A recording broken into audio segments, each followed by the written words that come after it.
All right, good evening and welcome to Futbol En Vivo on Club Deportes Season 2, Episode 4. We are every week on clubdeportes.com. Be sure to follow us on Twitter at FutbolAustin. That's F-U-T-B-O-L Austin. Be sure to follow Club Deportes at Club Deportes. For all the latest and greatest sports news and commentary, well, you got to be sure to visit Josh Wolf's favorite website to read when he's on a flight to the Dominican Republic. That's clubdeportes.com. I am your host, Eric McCoy, and I am joined by a man proud to announce he has officially registered to play for Violette AC. It's David Alvarez. You're gonna help him out, man. They need players. You signed up. I saw the list, and I think you're penciled in as goalkeeper. Yeah, I saw Alvarez, D. That's got to be you. That's got to be you, right? Usually, Alvarez is either a goalkeeper or a forward. Age 34 years young. I think that's the age you had listed on there. 34-ish. 34-ish. Haitian documentation is a little sketchy there. Little sketchy. Sure. Are you saying something about Republic of Dominican? No, we would never. Never. All right, I am also joined by a man who has a new favorite wolf. That would be Owen Wolf. It's Jorge Chavez. Yeah, Wolfito, all in for that guy. Teen Wolf. Absolutely. Teen Wolf, huh? Teen Wolf. Yep. Wolfito. No, Wolfito did a great job. I mean, we'll get into that. But well, guys, we got a lot to get to this week. It's going to be an action-packed show. Buckle up, everyone. It's going to be wild. We got a RSL match to review, a Violette match to preview. It's rocking and rolling with Austin FC this season, these two match weeks. So let's go ahead and start with Real Salt Lake. So what happens in the DR, that stays in the DR. As Austin FC, no need to talk about that Exactly. Austin FC able to rebound from that midweek CCL disappointment with a 2-1 win on Saturday night in Salt Lake. Let's just get some quick thoughts before we get to the highlights. Jorge, I want to ask you just kind of what were your overall impressions of this match? I was impressed that they were able to mentally get over the disaster that was the Violette game. When David and I did the show in Spanish, and I heard David was wound up. I heard he was really fired up. I heard you guys were kind of throwing some jabs, going back and forth. Whenever I'm away, I guess you guys just get crazy. We get into when the cat's away, the mice play. Right, and so part of what my worry was to see what kind of lineup we were going to see, and what the mentality was, having come back, long trip. I don't think they even made it here to Austin. I'm not sure. They may have gone straight to Salt Lake. So I was worried about the mentality, but I was pleasantly surprised that Wolf actually had them prepared for this game instead of as opposed to the other one. Preparing for the game you're about to play. Yeah. Quite interesting. David, what were your thoughts on the match? Well, what we talked about last week after the debacle in debacle is a good word for it. In Cibao, en República Dominicana y Haití. So the main worry was like, how serious are you taking these tournaments, right? How seriously, and we mentioned that these two games were a key, were a key for today because we needed to have pretty much the same team that got back to Real Salt Lake as the team that should have probably played against Violette, right? But I think Wolf learned a lesson, and the first part of the equation is done. I mean, but the most important game is the one that is at stake here, which is Tuesday. Okay, we're gonna get to previewing that shortly, David. I actually have some thoughts on that lineup that we saw in the first leg. I might be disagreeing with you guys just slightly. On okay, that's fine. Healthy disagreement. That's what we like here. Yes, at Club Deportes. absolutely. Jerry, do we have some highlights from the Real Salt Lake match? We'll go ahead and get those rolling here. So we're gonna see just a phenomenal goal here from John Gallagher, playing it right back. Right back, yeah. I mean, there was some interesting lineup choices. Yes. Fagundes did not start, which was interesting. And oddly, it worked. And what do you think there, David? With the weaker left foot, that's pretty remarkable, right? It's pretty remarkable because we have seen the same goals. Like every single goal that Gallagher have done, he goes from the inside, cut into the inside, and take the shot. So that's basically, and he's a forward. Now we don't forget he's not just a defender, but he's actually a forward. You're right. Now, I agree with you. We do see him cut inside a lot, but usually that's from the left onto his stronger right foot. This playing at right back, going from the right to his weaker left, this is a wrinkle I don't think I wasn't expecting this from Well, and it's something that Rigoni didn't do last time around. Like the last game. I got a whole section devoted to Rigoni. Because Rigoni had the same we could chance have the to Rigoni choose the opposite leg, and he chose the wrong one. I don't know if we have highlights of that, but I hope we do, because that was a little comedy, especially since Austin ended up winning twice. He did it in the game. He had ample opportunities to score and make a play, and it just, I don't know if it's a mental thing with that keep guy. talking Do you about want to that. have the Rigoni discussion now? Because Let's have the Rigoni. Let's have the Rigoni. You guys seem fired up on Well, Rigoni. let's talk about Will first. If Jerry has the next goal over. Let's keep the positives going. Yeah, We're going to see a positive negative going. here, or this would be a negative here.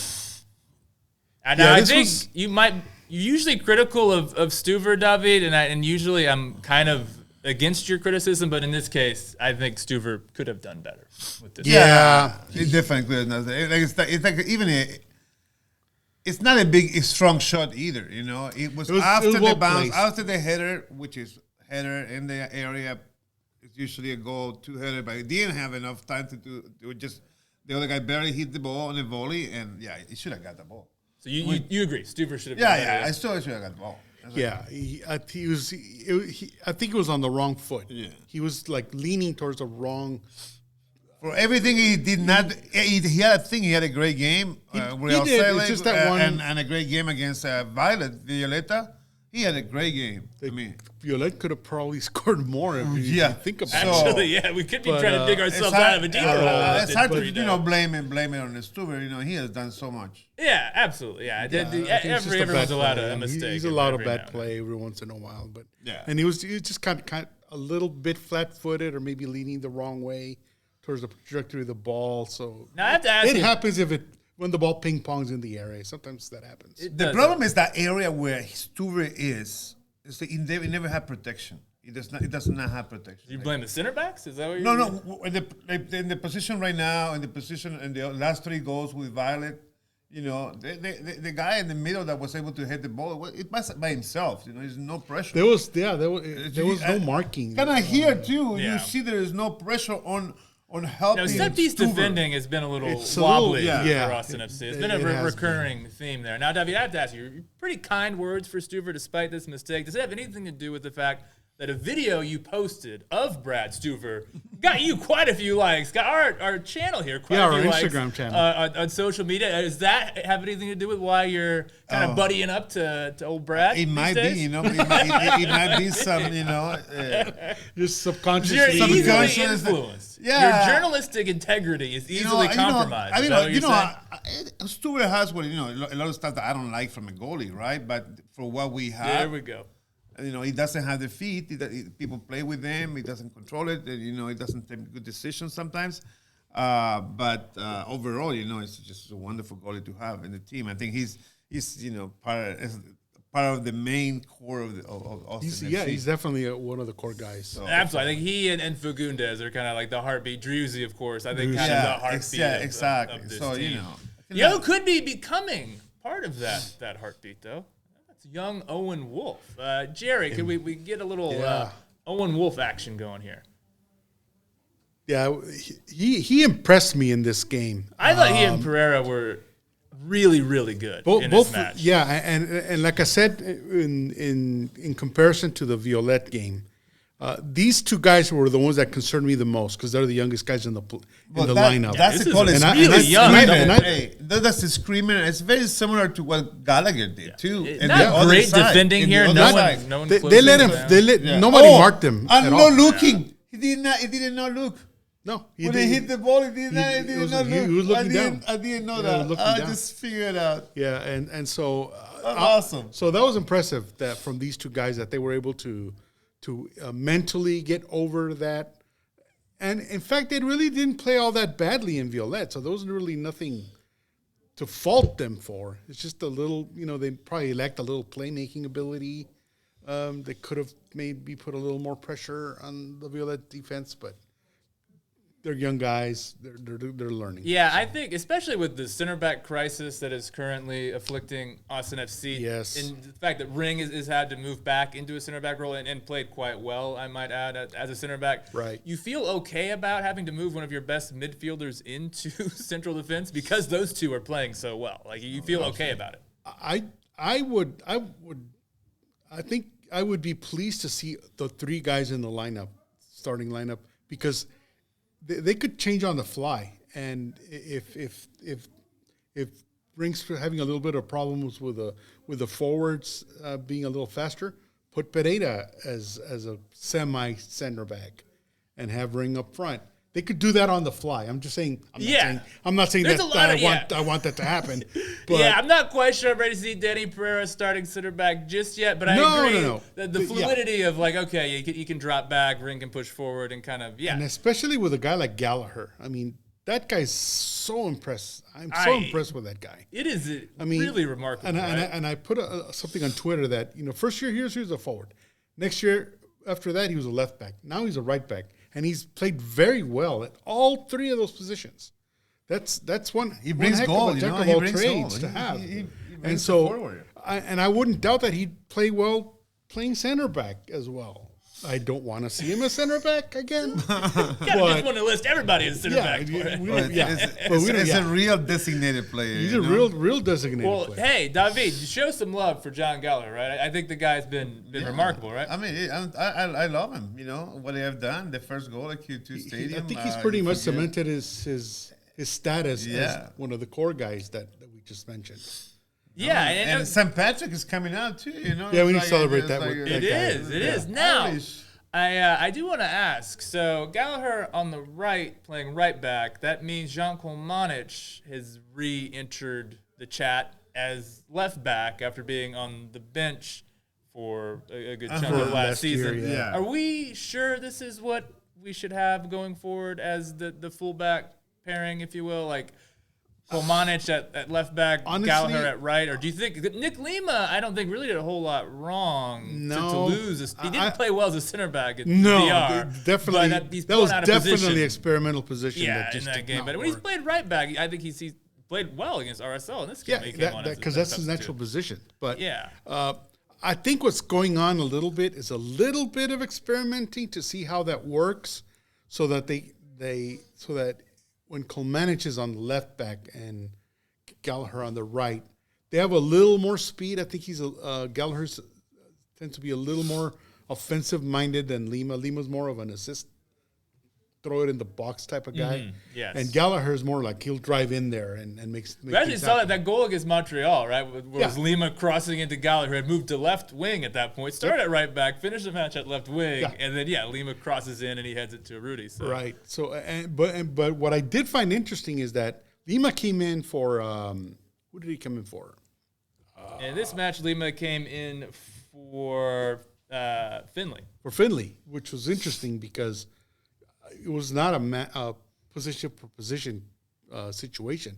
So it was an interesting change in the lineup, and it worked because obviously it's one of the things that Nick Lima is really good at is precisely putting balls in playable positions inside the box, and that's how what results. So I think it's a little bit of experimenting on guys in different positions to see what they can do. Sometimes it doesn't work with Lima at center back, and sometimes it does. Yeah, my thing, and I think that was specific because in that particular match, because you're just trying to rotate, give some guys some rest, and I think that's why we saw. I don't think we'll see that in going forward in important, crucial, pivotal matches. I don't think we'll see. But my main thing is I'm just not sure Jean Kolmanic has done enough to warrant starting him every match at left back. I really think that last season, like, Gallagher and Fagundes had a really nice chemistry. Had a really good thing going. And as well likes to drift to that left side. I thought those three would combine really effectively, and I'm just not sure you're getting the same from Kolmanic. I mean, look at the first match against St. Louis, right? As soon as Gallagher comes on for Kolmanic, what does he do? He scores a goal. Yeah. You know. So what do you think, David? John Kolmanic, John Gallagher, who should be the starting left back on this team? I think. I mean, it's too much of a trying out and in and out. I mean, but what you're saying is that we kind of. So you don't like the experimenting that's going on right now? No, we want to get what you're saying to get the best of our players. What we have, and when we have a Gallagher, when we have that chemistry that you're talking about with Fagundes and Drusi, that's what we need. I mean, basically that's the bottom line, right? People that know each other, and that's what we're missing. Like, I mean, that decision, it was Urruti. Yeah. I mean, that could have been with the left. It should have taken that shot first with the left. And he should have one time. He waited too long to get the right, and he should have taken with the left shot. Do you have the, because we're talking a lot of positive stuff right here, and then that was a miss from Rudy, but do you happen to have the Rigoni miss, Jerry, by any chance? Is that a highlight that you have? You don't have it. Okay. Yeah. If you haven't seen it, folks, you got to look it up if you want to laugh. It wasn't good. And let's maybe transition into, because I think you guys got some opinions. Emiliano Rigoni. Or, hey, just where do you stand on Austin FC's designated player? He's running out of time. Running out of time. He's running out of time. Well, when he left the field last time, when he just left the field yesterday, the perfect picture of what it meant to have Rigoni on the field. You know, his face just say everything. Yeah, he was downtrodden, and I think it might get to a point where he's not enjoying playing. You know, that freestyle. Sometimes you have to play without thinking about it. Mm-hmm. I'm sure you know about this. Mm-hmm. But if you think about your plays and where you need to be, it's going to ruin your rhythm. And I think that's where Rigoni is at the moment. He's not really connecting with Zardes again. No, he really isn't. Yeah, that's an issue. That's an issue, and I think because I thought there was going to be a nice. I thought it was going to be a great connection between those two, but Zardes is always in the right place at the right time. I want to get to Zardes in a minute. He needs passes towards him. And I think there was one occasion in the RSL game where Drusi almost got him the perfect type of position, put that ball that Zardes needs. It's just a little to the back that the defender was able to block it out of the way and it was out of play. But Zardes had a very good positional game. Not a lot of touches, but again, he's that player. Yeah, he's not going to play 1v1 against guys. No. He's just going to be in the right place. But I would say he's consistently inconsistent. Who are you talking about, Zardes or Rigoni? Rigoni. Yeah, okay. Rigoni. We're still talking about Rigoni is consistently inconsistent. Like he's like every single game we have to talk about how bad Rigoni does. Like every single day. We got to talk about something, though. And we talked in the last program about that he really needed psychology or a psychiatrist or some sort of therapy to bring him back because he's out of it. I mean, you guys have some interesting conversations. We have it because it's just so interesting that we can have a conversation. We have Gallagher scoring 2 goals right as a defender, and we have this designated player that is not doing anything. Right? Okay, I'm gonna play devil's advocate here. I want to get you wound up a little bit, David. Mm-hmm. I've been a Rigoni skeptic really since the signing. I looked at the numbers. Guy's never scored more. He's only scored more than 10 goals once in his entire career in a season. So that's a bit of a red flag for me. Yeah. I think it is somewhat encouraging that he's getting himself into these good positions and he's getting good chances. I mean, he's screwing up those chances. I've never seen someone shoot straight at a goalkeeper more than Rigoni. Yeah. The guy, it's really something else. He just take always the wrong decisions. Like, when he has the time, he always take the wrong decisions. Consistently. And I actually think you guys, it sounded like you had an interesting discussion in terms of the psychology of Rigoni on the last show. And as someone, as a Chelsea fan, I have quite a bit of experience watching misfiring attacking players. Yes. And I'm seeing a bit of like Timo Werner, Alvaro Morata in Rigoni. Alvaro Morata, no, but yeah, Timo Werner definitely. Where he's getting into a good position. That's actually a very good analogy. And then he's just quickly firing the shot. Yeah. Just like, I got to get rid of it. I don't have to think. Timo Werner is way better than Rigoni. Well, Timo Werner scored 30 goals in the Bundesliga season. Rigoni couldn't score 10 in Brazil. So that's, he's a bit better. But a similar kind of like mental freeze-up seems to happen when he gets into good positions. Now, if he can overcome this, perhaps with the help of like a sports psychologist. I mean, there's been players that have actually, have had success with that. I mean, there's nothing wrong with that. I mean, there really is nothing wrong with that. I mean, baseball players get the yips. The yips, yes. Yeah, and that's kind of what I compare it to. That It does seem like that, right? It does seem like that, and I think from what I recall reading on some of the literature on yips, once you get over it, it's over, and you play well. So I think with Rigoni, if he gets that assist, that goal, it's gonna turn him around 180 and give him all the confidence in the world. David, you're laughing. I know you're laughing. Agree? Do you agree? One goal, the floodgates open up. It was just a deja vu for the same conversation we had for Redes.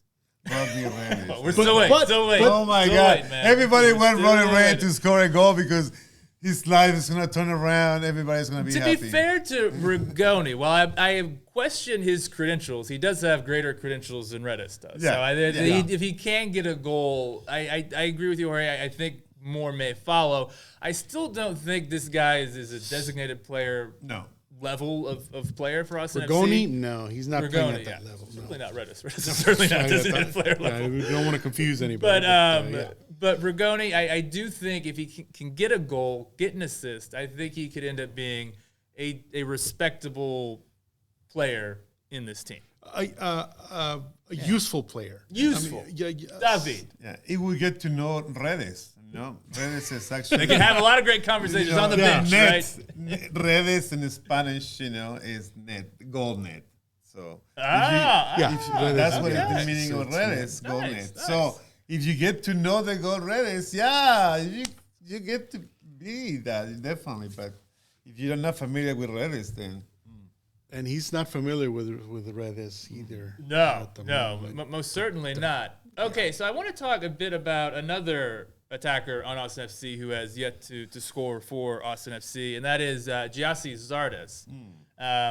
Actually had 0 shots against RSL. Now, Jorge, it sounds like you're feeling okay about where Zardes is at, despite the fact he hasn't scored in these 3 matches. It takes it does take a little while to kind of know each other's tendencies on the field, and I think they're getting close to knowing what kind of ability Zardes has, but I think it's gonna particularly be important to Fagundes to be able to connect with him, not Rigoni. Rigoni is gonna be. Fagundes of 12 assists last season. He was the primary facilitator. Obviously, I wanted to see Fagundes being playing from the beginning. Yeah, like I said, I thought it was an odd choice to have him on the bench, but they probably wanted to save him for our next discussion on tomorrow's. Yes, I imagine that's going to be a lively discussion. You got to grow the legends, Zardes. Yeah, Zardes got to grow the legend. I'll give him some slack. I think I'll give him a couple of more. Games I don't get in. I think he was maybe less than good against RSL, but I just think against Montreal he was really good and kind of unlucky not to have gotten a goal in that match. I thought he was pretty outstanding. A little less so against RSL. Not terrible. He was doing some nice, dropping deep, some nice little link-up work, which I think is what Wolf is wanting him to do. Right, and I think the commentators in the English, in the Spanish version, commented on Zardes. He positions himself well. He really does. He does good runs,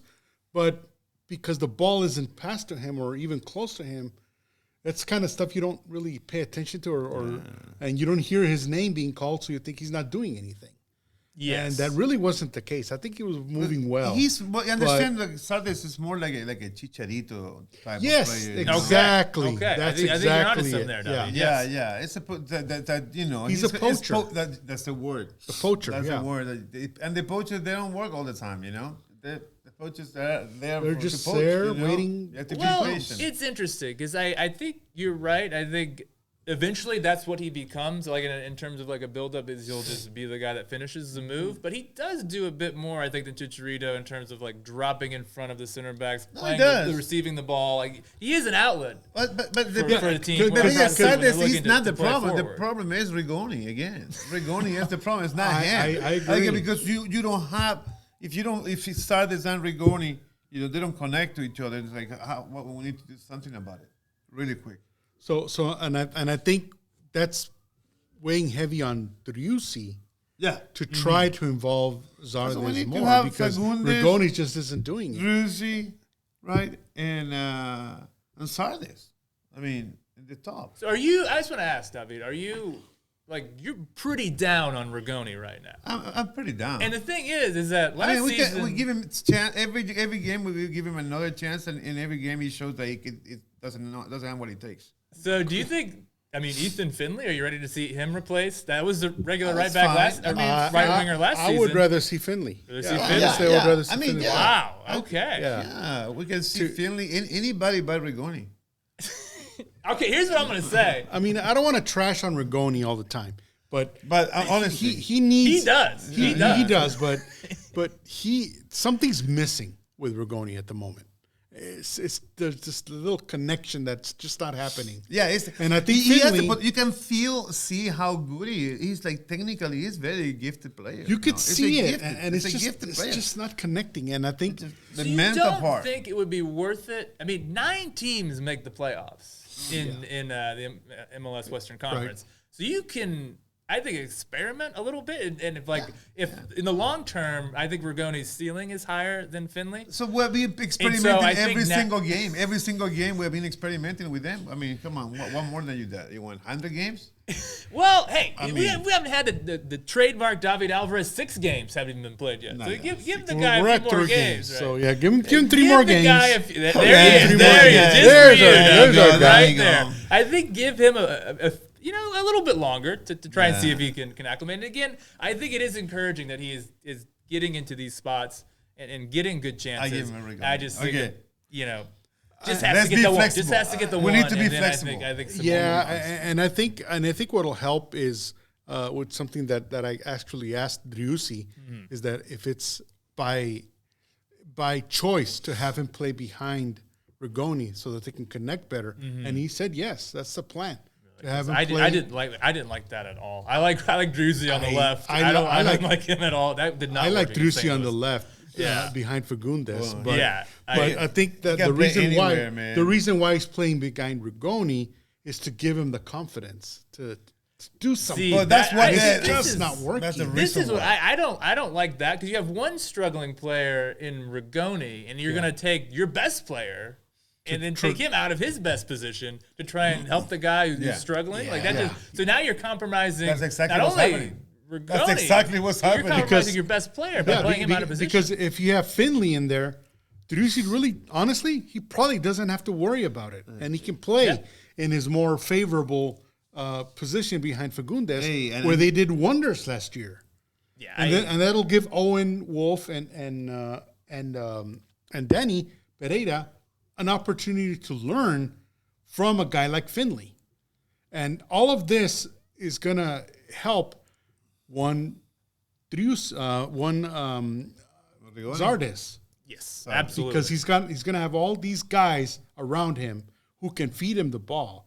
Because Finley, he did a very good job last year in that position of not only scoring the occasional goal when needed, but he consistently put the ball in the box. No, and that's absolutely. what Zardes I think needs. If Rigoni can't figure it out, I don't have any problem going to Ethan Finley. I would just give Rigoni a little more time. Is all I would. Yeah, a little more time before I pull the plug on it. I mean, this is a guy it's a designated player, man. You got a lot invested in Rigoni. Hey, we had Dominguez last time as designated player. Come on. This team does not have the best record of. And to be fair, it's early in the season, and Austin FC somehow is in 3rd place. Yeah. So they're not in bad position to continue to give Rigoni. Tons about the other teams. About the teams. No, in their 4th place. I'm sorry. They're in 4th place behind surprising St. Louis. I'm still kind of shocked. That opening day defeat not looking so bad now, is it? Yeah, they're looking all right. So how do you guys, just overall, before we get into the Violette, we've seen 4 matches, so not quite the David Alvarez 6, but 4. We're getting close. 2 1-goal wins and then 2 pretty not so great defeats. I think it's fair to say very self-inflicted defeats. Yeah. How are you feeling about this team overall right now through 4 matches? We'll get you first. Still worried about a center back pairing.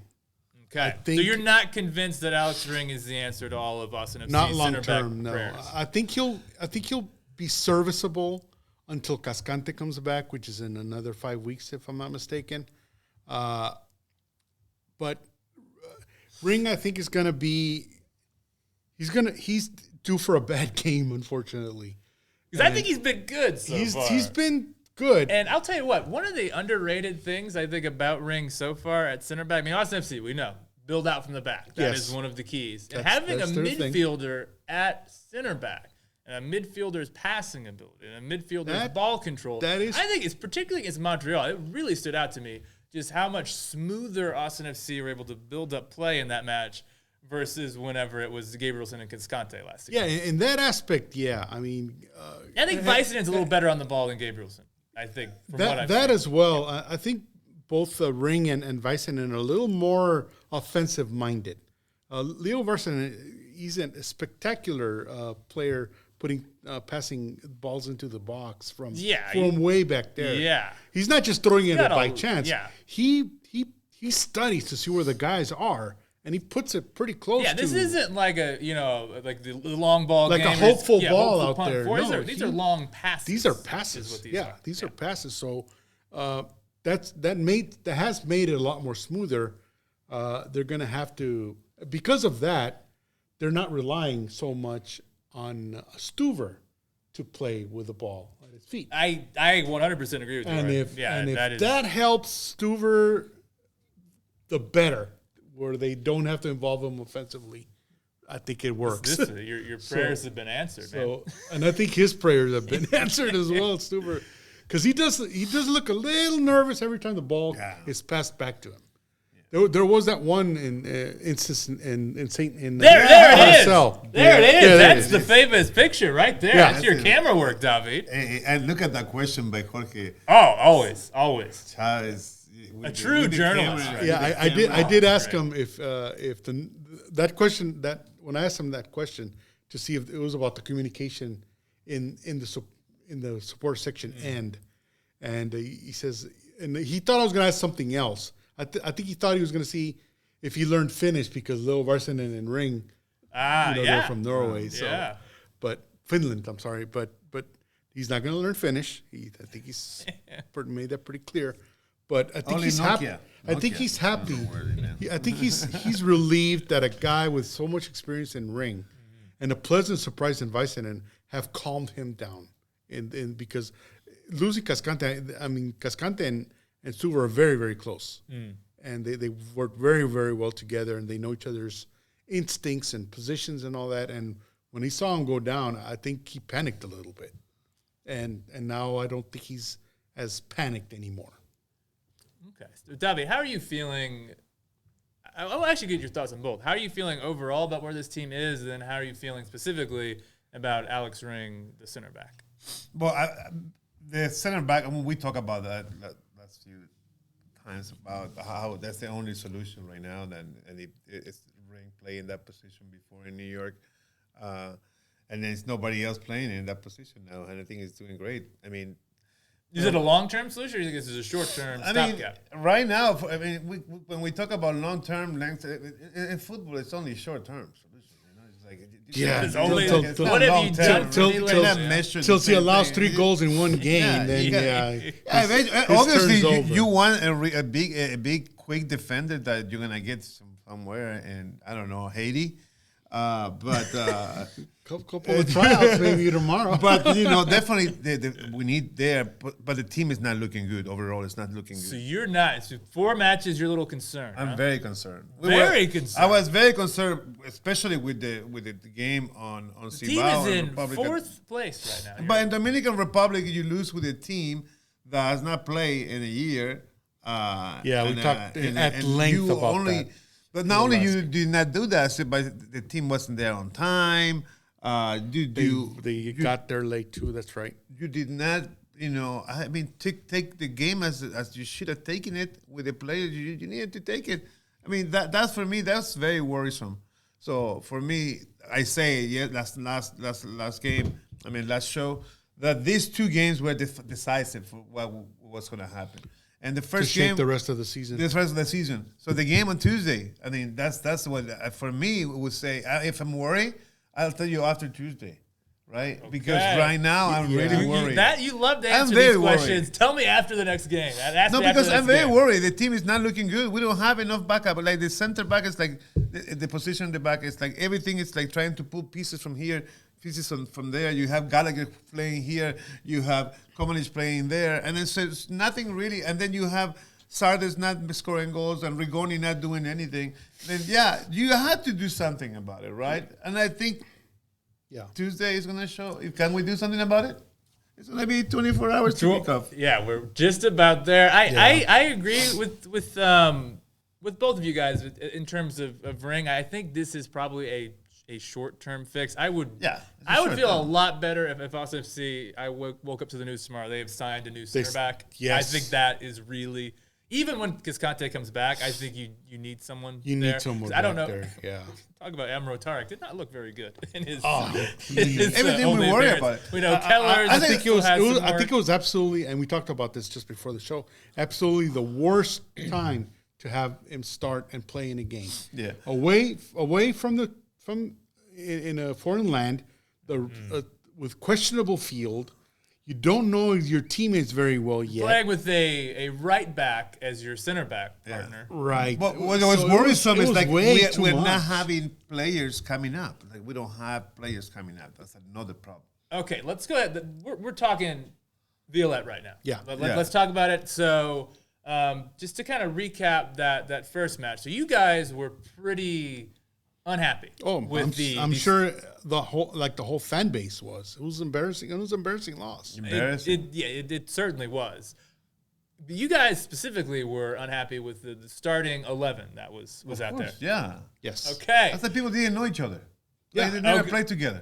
There was no chemistry. There was nothing there. I cannot disagree with any of that. What I will disagree with slightly is I actually don't have a problem with the lineup that went out there. I just think the execution should have been better. And if you look at it, this is the starting 11. That was the most recent starting 11 for RSL. Do you have the starting 11 from the Violette match? Violette? Violette. Because this starting 11 is what you wanted for that game. That's the one that I was hoping to see. Yeah, well, okay. The one against RSL. Now, I just wouldn't want to see Driussi on that pitch. Okay, there it is right there. Okay, you got to get your glasses out, but this is it right here. Okay, so if you look at that attacking four, right? Urruti, Redes, Fagundes, Finley, 3 of those 4 players were starters last season on the team that finished second in the Western Conference. So I would expect those 3 players to play much better against a team that hadn't played in a year, playing a home match in another country. I would expect those 3 players to play much better than what they did in that match. And so that's not a fault of the lineup. That's a fault of the execution. And I know Wolf said his preparation was off. And sure seems like it. But I mean, those players should play better than that. Urruti was so mad that he didn't get that start against LAFC. Now you're relegated to the bench behind Zardes. Here you are starting a match against Violette. Go out there and score some goals, man. You have to think about that. Urruti is one of the few players there that do have the experience to play CONCACAF. Why did he play so? He was not good in this match. But I think it's the same problem that we had that Zardes is having. Nobody fed him the ball. I mean, Redes, God bless him. But he God bless Rodney Redes. There was no passes inside the box. Where's Yerra Mate? Fagundes was playing in a position he's not used to as basically center midfielder. Yeah, I would agree that didn't work. Yeah, he did not. Lima was playing as center back. That didn't work. Tarek was playing his first game. That didn't work. Lundqvist was, again, first game for Austin FC, not having played at all with none of the other 3 guys. Rufian. That didn't work. I thought he was good. He was the only bright spot. I thought he played well in a weird kind of position. Yeah. But he's a midfielder. He played with what he had. That was a really good signing, Austin FC. Yeah, so really I think he's a promising player. I think he'll do well from now on. He showed his quality.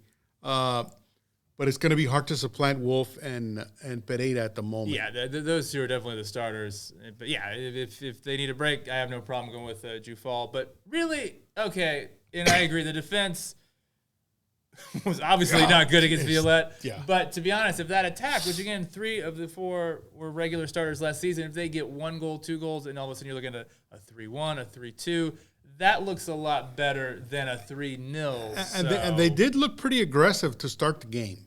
Yes. But once the first goal fell, though, you could see the panic in their eyes, in their mannerisms. They knew they were in for a fight. All of a sudden, these guys are ready to play. They definitely did not expect to be down 1-0. And I would just like to say, Violette were great in this match. I think wonderful. A ton of credit should go to how they defended really well. They counterattacked. Roberto Baggio Luima was just phenomenal so great. They left wing. And La Murga Violeta. It was La Murga Violeta. La Murga I want a little app I can get where I can get that soundtrack to every match I'm watching. That was just brilliant. And then you can feel they were at home. It's like no doubt they were at home, and but they already knew, like we talk about it, that they had the confidence before the game they're gonna win it. And they told Jorge Iturralde, they said they're going to win 3-0. And sure enough. They backed it up. It was like Babe Ruth calling the shot. They called the shot, and the players remind Iturralde, 3-0, 3-0. So it was not a joke. The kids were ready to play. They're Haitians. As the coach said it. They're Haitians, so it was 3-0. Yeah. But, But the coach said it very clearly. They were there to play, to compete, first of all, with humility. But they're going to give 100%. And that was pretty much it's a shame that it happened to the team that we support here, but a really cool story to see that team really get that win. I think was excellent. What is it, less? And here's some of the but that's the kid that said the 3-0. Yeah, there's the kid. 3-0. Yeah. 3-0. That's the 3-0. That's the guy. That's the guy. 3-0. So the number 11 was it? I that's believe number so. 11. Yeah. Who's is that? Is he over there in the? Number 11 on Violette, it would be Stevenson Guillaume. Yeah, so he's the one that predicted the 3-0. Is he going to? I guess we can talk about that now. Yeah, okay, so speaking of Jorge Iturralde, he's been doing some just excellent reporting. Phenomenal work. He's been the source for the latest as far as the situation with Violette and the players' visas and who is actually going to be playing in this match tomorrow. So I believe the latest is that I think 10 players plus 2 coaches are going to be able to, from the actual Violette team. 10 players that actually played in that first game. Yes. And 2 coaches. And they were hopeful that they could get 7 others, but they failed to get, including the Roberto Baggio Luima. Unfortunately, is not he's going not to be. He's not going to be able to come. Yeah, he is not going to be able to. But the goal scorer is. The guy that scored 2 headers. Some people need to do something about it. Like, where is immigration? Well, I mean, that's another matter because the Valencia got his green card, but the Haitians are not able to come in. But Haiti has no government at the moment, so it's pretty difficult to get things done. That's why, in fact, they played in Dominican Republic because the Haitian government right now is in shambles. There's nothing going on. Let's not get into so no visas. Let's not get into part. They will be like the BBC.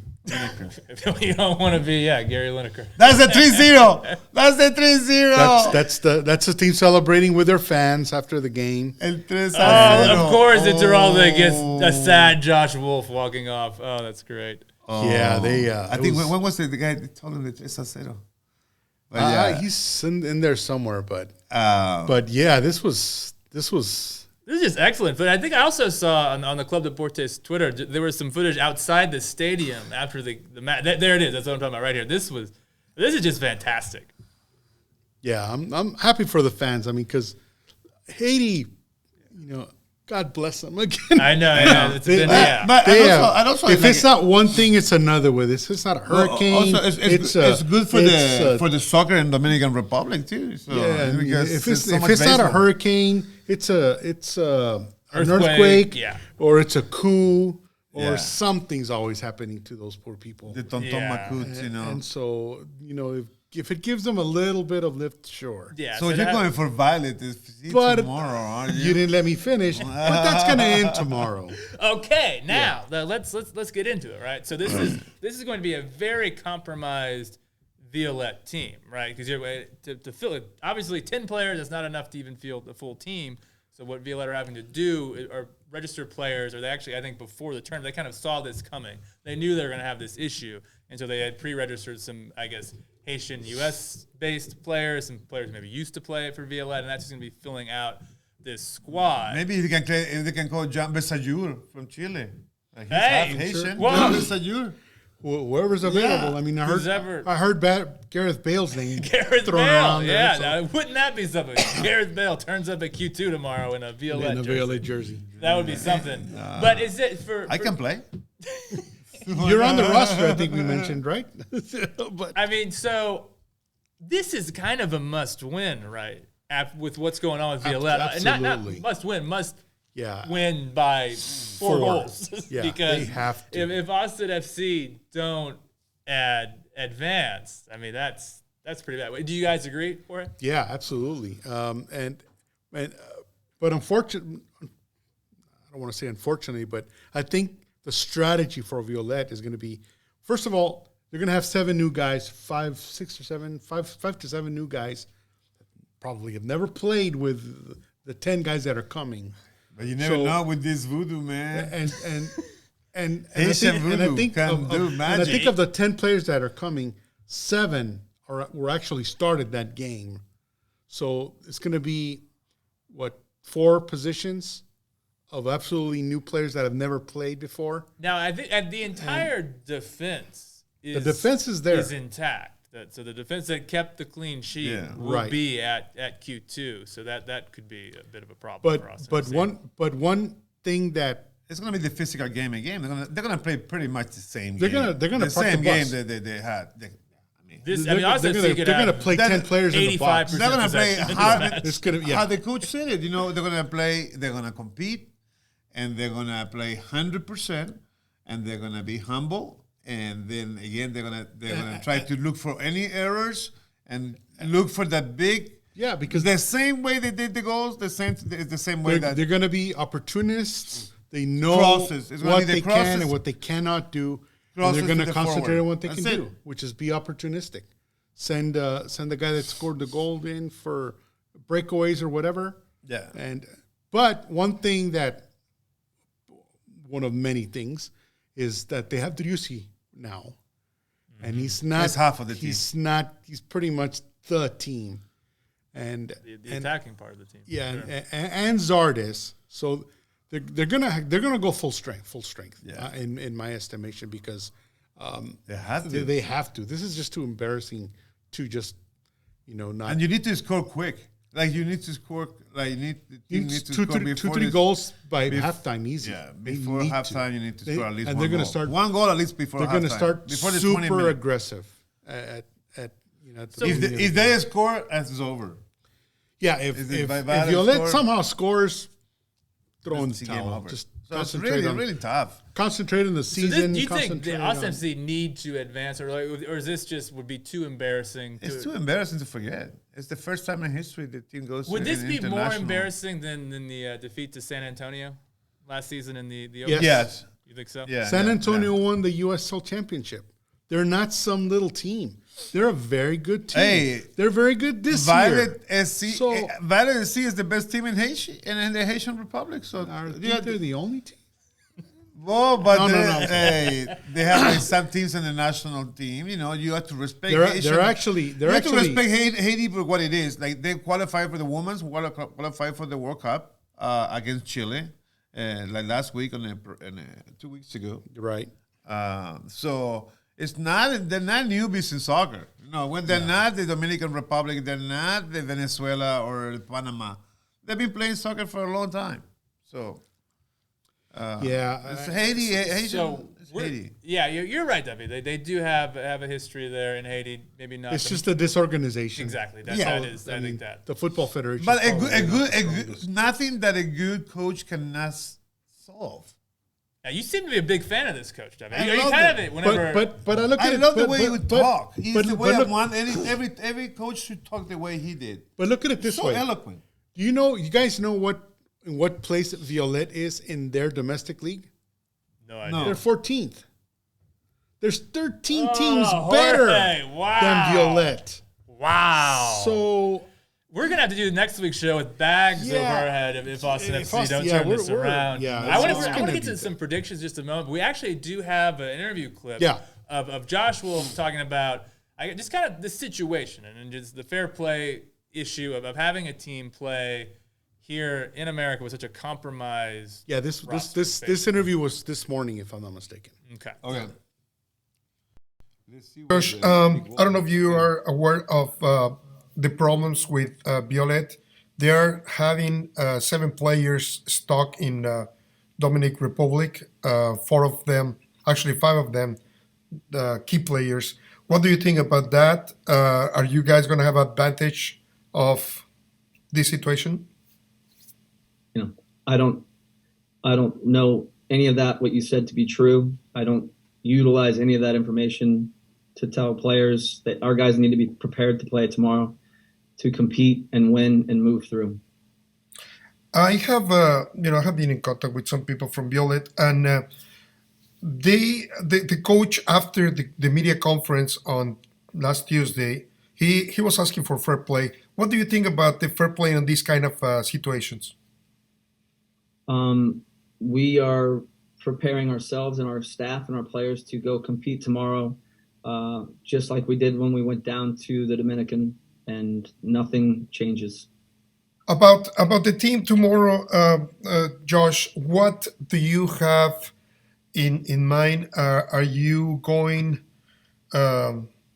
basically with the best team we have? We're going with the team that will push and get us a result to move through to the next round. Okay, that was Josh Wolf. Spicy, right? Spicy. Very spicy. Very spicy. I actually have a few problems with what Wolf said there. He said he's not aware of you're not aware of who you're actually going to be facing? Like, you'd think you would be. Please. But it wasn't aware before, too. Before the first game, they weren't aware. He probably is lying there. Most definitely lying. But I really hope he is, because if you're not even like thinking about who's actually taking the field for the opposition, that's a problem. Now, man. But there was a problem before. It was a problem before. I think I want to give him the benefit of the doubt in this sense. Okay. I think he probably meant that he doesn't know the players that are going to come. Which could be, I mean, that because he seems very under the lot. He needs to be spending more time on Club Deportes. I did notice that. Yes, you noticed he was very stressed. So he couldn't even concentrate on the question. Because it's one thing to know against who, put up a lineup knowing who your opposition is, but if you only are aware of 7 guys that played, 3 others who are on the bench that you don't know how they play. And 5 or 6 more guys that you don't know how they play. There's a lot of unknowns there. And that could be problematic for a team like Austin FC to prepare for this game. With the pressure that they have now of 20,000 fans breathing down their necks, expecting a result. And fans who have had to take a lot of heat on social media from people like the Houston Dynamo fans. Yeah. The whole Austin FC has been the laughing stock of the and league. really, for the past every week. other world. You get people from all over the world making fun of Austin because the highlights were like a team that's not placed in a year, and for a year is just beat the MLS team.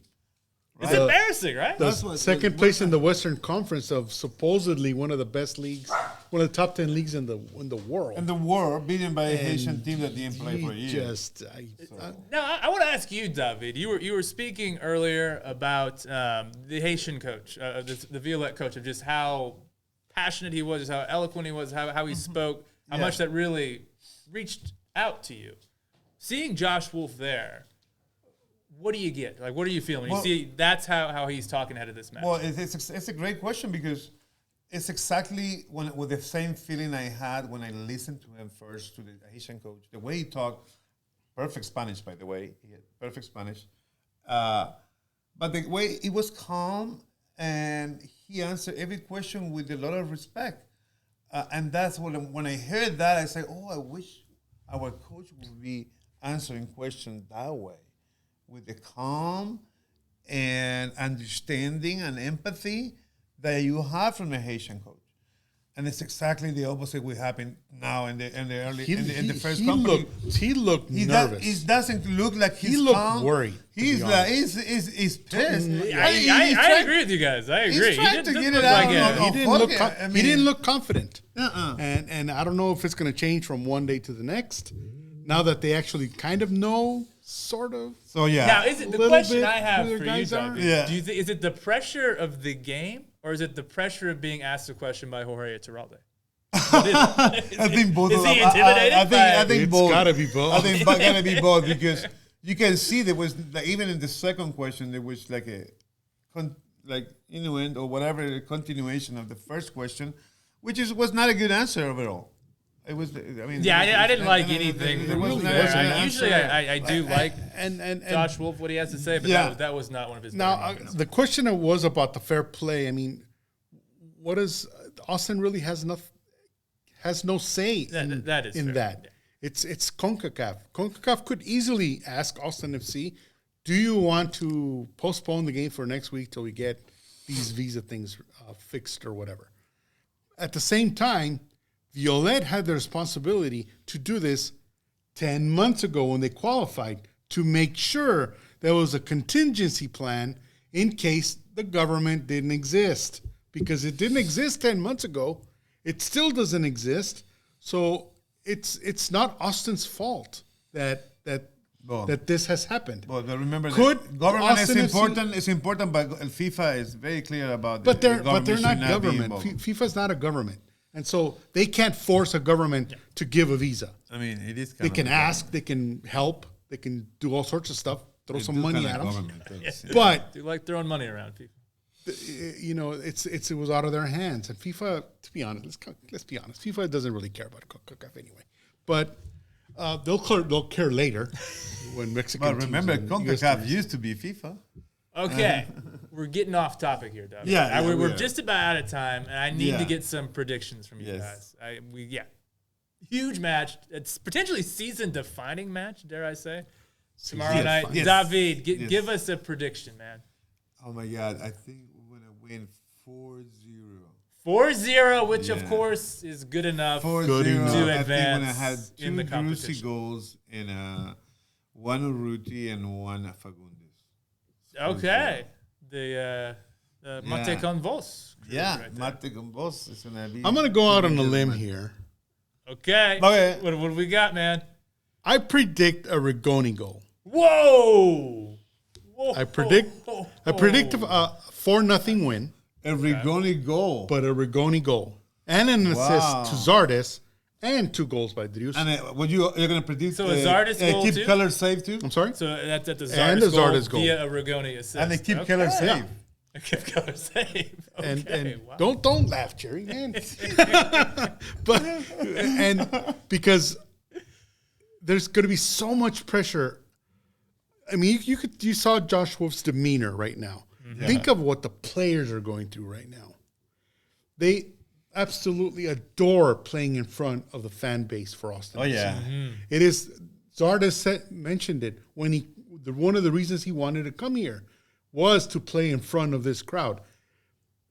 They came out with a survey in the offseason by players, what their best experience playing in front of which crowd. It was Austin FC. So there's a lot of pressure on the players to give a satisfactory result for the fan base. Yeah. And more often than not, they come through. And I think finally, again, it depends on who's going to start, but we're going to see Driussi start. We're going to see Zardes start. The big guns are. We're going to coming be out everybody for sure. Start Yeah, for sure. I think the other than Ring starting for Cascante, it's going to be our favorite 11. It gotta be, And it's gotta as we be say that in way. Spanish, all the meat at the barbecue.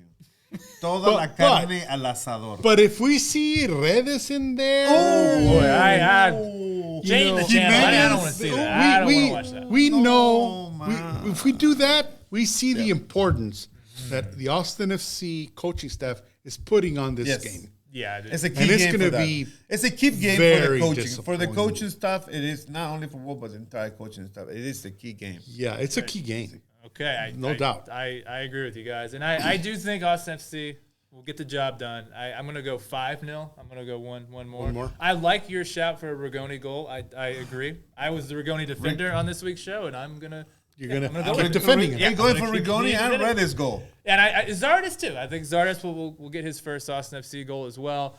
5-0. I actually don't think it's going to be this is going to be a pretty stress-free night. I think Austin FC will score early and often, and they're going to be okay. If they score early and often, have a 3-0 by halftime, then they have it in the that's not gonna bag. happen. We can start the party. have it in Okay, the it's been a ton of fun, you guys. Next week's show is going to be very interesting. Yeah, 'cause as we we're recap gonna- this match, and we got a Copa Tejas one to discuss as well. Not a Copa Tecas. That's correction. It doesn't count towards the Copa Tecas. That's right. The MLS. It's just a regular game. That's right. You are correct. But Good Dynamo shout, still Ray. suck. Yeah, of course they did. We Dynamo, I got to thought- remain They're consistent. last. that They're was last in the league. sooner. They have scored Anyway. 1 goal and they have 5 against. I thought that was only Oklahoma. But anyways, that's good that you can mix sports in here. That's wonderful. It's Futbol En Vivo, man. Absolutely. All right, so we're going to do this again next week. It'll be lively again next week. Thanks, everyone. Gracias.